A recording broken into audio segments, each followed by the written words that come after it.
Yule mtu ni mkubwa bana. Jana anapigia Ruto. Kwa vile alikuwa mkiona hivi na macho. Ana tunaongea na traffic. Sasa alipigia sababu mpaka kaongea. Akasema hata pesa ataka rent. Tutaenda. Hiyo mgani hata dakika 7. Mimi unajua makosa yangu.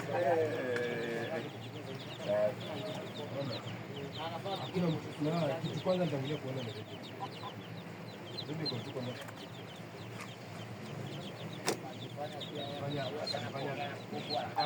Alifanya atiingieni maoni.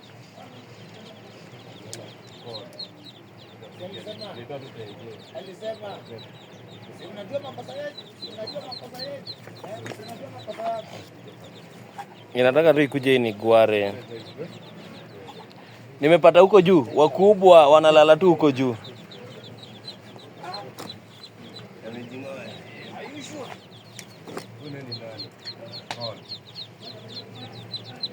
Uliza sasa wenyewe upigie.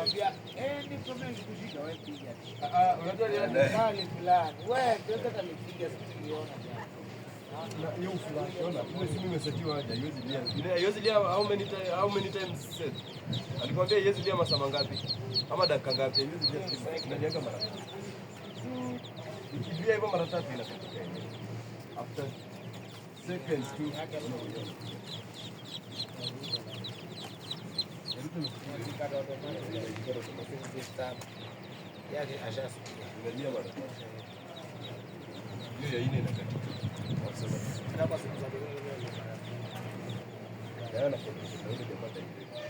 kama mtoto wako unaelewa? Sasa mzee kama huyo unafanya mzee kazi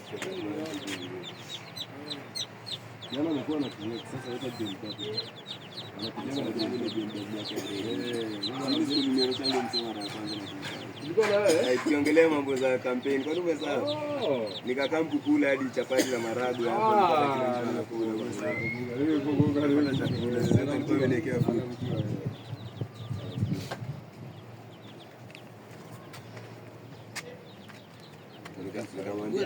Akisema atakameta pia.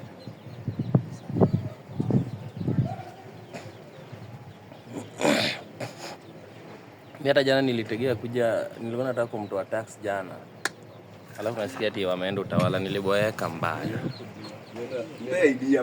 Unaona msee kama yule. Mpe idea. Nimeshaambia nishajua mimi ni bandia.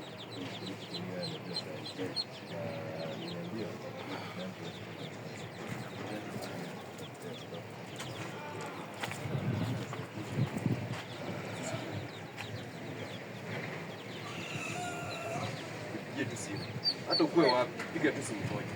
Leo itafika hapo mahali ndio tunataka. Itafika ama simu moja tu itatoka. Hata kama ni kwa njia utapelekwa atafika. Hebu ni kwa njia kwa sasa. Nataka kujua ni aliniambia kuna chaji yote. Hakuna chaji yote mwenyewe. Unataka kuuza live yake.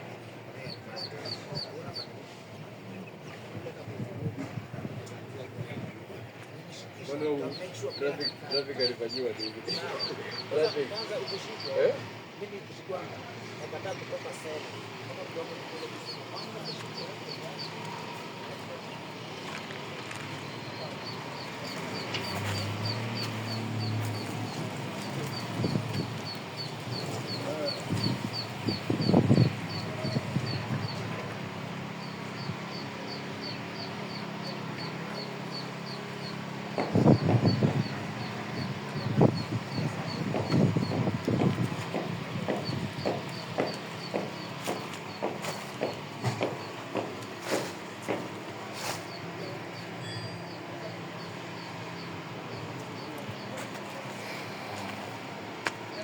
Yeah.